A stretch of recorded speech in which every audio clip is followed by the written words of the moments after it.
Welcome back to Lost Dash Channel. My name is Anton Vieltsin. I'm an attorney in the Southern District of California here in San Diego.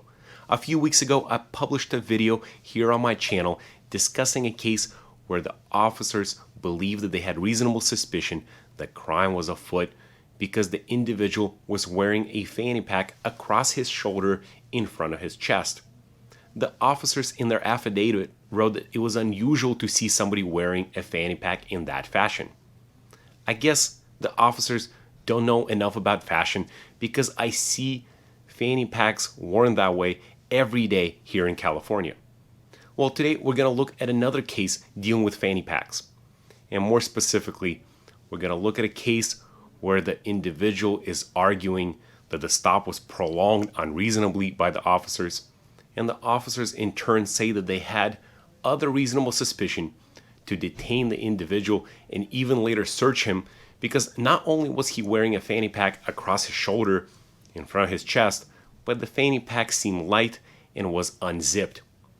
Before we go on and discuss this case, I want to thank you for watching me on YouTube.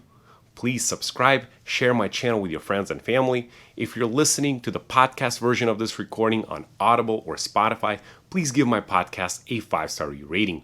And finally, if you want to support this channel, consider going to lostdash.com and checking out some of the merch, including my Do Not Arrest This Person t-shirts, stickers, bottle openers, and other items. Thanks for watching.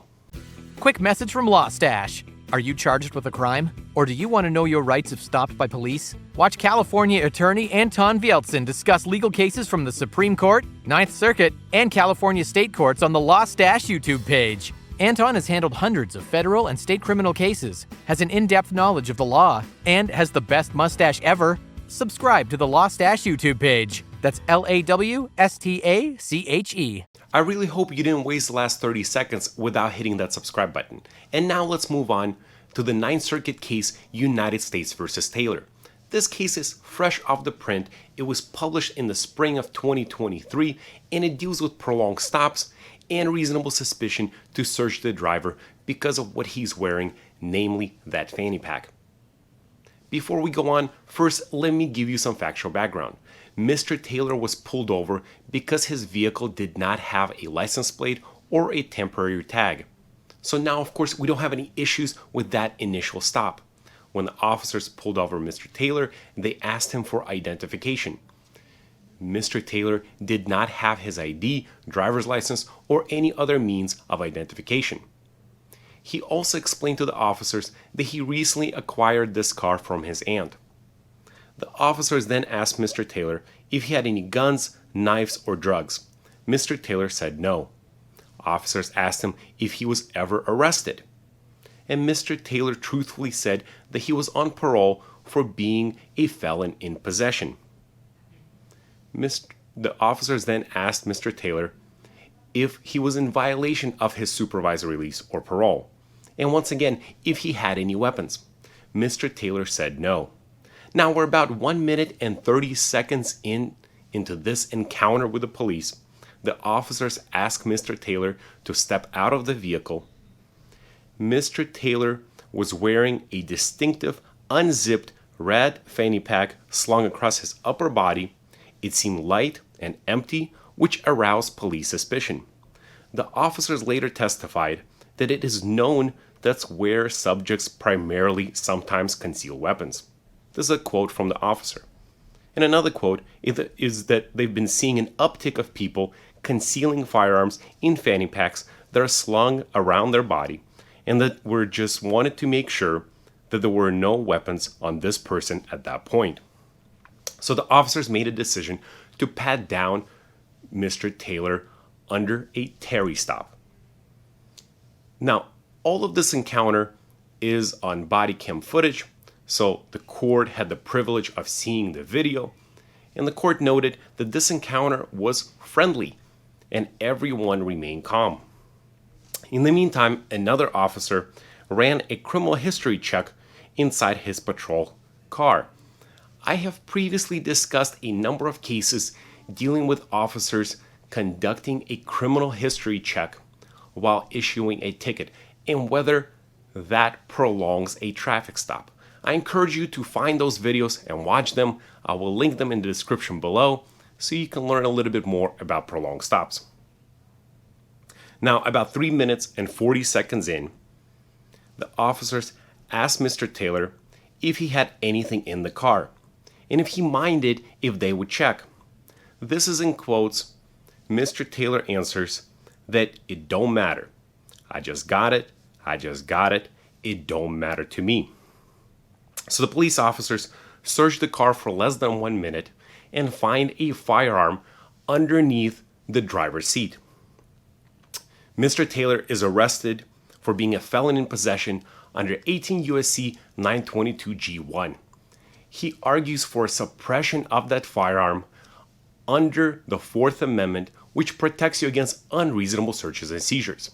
Under the Fourth Amendment, a seizure for a traffic stop is a relatively brief encounter, more analogous to a so-called Terry stop than a formal arrest.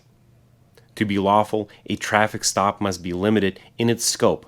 An officer may address the traffic violation that warranted the stop, make ordinary inquiries incident to the traffic stop, and attend to related safety concerns. The stop may last no longer than is necessary to effectuate these purposes and complete the traffic mission safely. However, a stop may be extended to conduct an investigation into matters other than the original violation, so long as the officers have reasonable suspicion of an independent offense. Relying on the Supreme Court case Rodriguez, the court then proceeds to discuss this case and evaluate whether this encounter was in fact prolonged. The first issue, of course, are the questions about registration, license, and so on. The court says there are no issues here because the officers took mere seconds to discuss those items, and we know from Rodriguez's case that officers can in fact inquire about these basic items. Mr. Taylor then argues that the officers asked him multiple times about the weapons, and that in fact prolonged the encounter.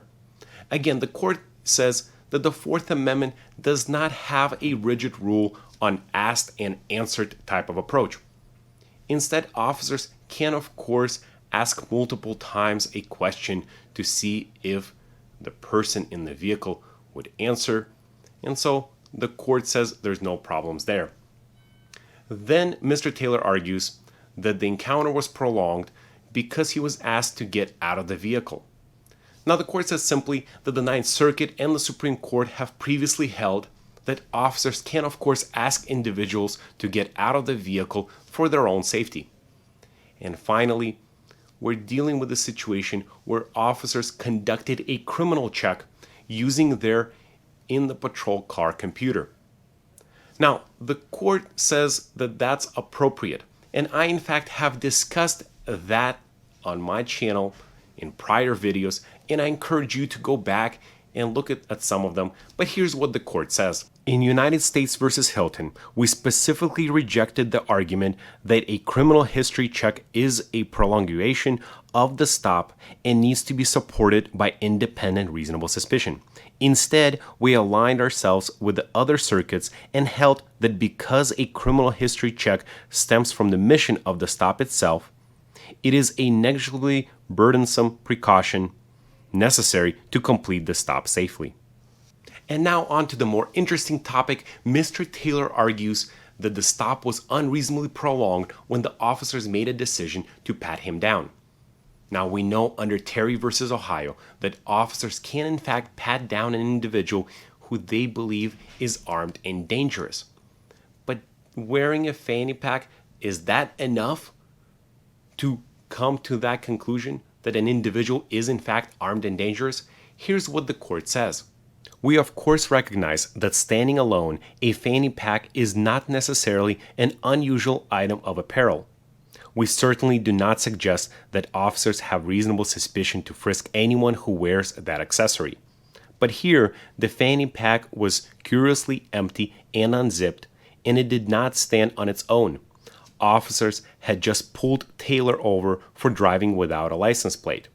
Taylor had no identification, and most critically, Taylor had just disclosed that he was on federal supervision for being a felon in possession of a firearm, When combined with the officer's experience with fanny packs, the circumstances taken as a whole created reasonable suspicion that Taylor, who was not permitted to have a gun, might have one. Having concluded that the traffic stop was not unreasonably prolonged, the court then proceeds to the search of the vehicle. Mr. Taylor argues that he never consented to the search of the vehicle. Now, the court reminds all of us that in order to have consent, that consent has to be voluntary, unequivocal, and without coercion. And here the court says, when Mr. Taylor said that he had no problem, he didn't mind the search, that was enough because the officers did not threaten Mr. Taylor, they didn't have their weapons drawn, and there's no indication of any coercion.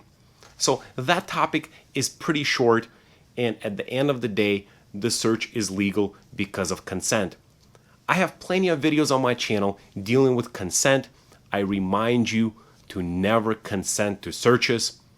I have a series of videos dealing with vehicular searches without a warrant, and in fact, I believe the first part deals specifically with consent. I encourage you to go to that playlist and watch that first video, and maybe even the whole thing if you're interested in vehicular stops. And for now, I want to thank you for watching this video. I hope you learned something about prolonged stops and reasonable suspicion that can be developed after the stop is initiated. If you like this video, please subscribe to my channel, hit that thumbs up button. If you're listening to the podcast version of this recording on Audible or Spotify, please give my podcast a 5-star rating. And finally, if you want to be a real MVP and support my channel, go to loststash.com and check out some of the merch. I have Do Not Arrest This Person t-shirts, hats, bottle openers, and other items. Thanks for watching. Oh, and share this channel with your friends. Thanks.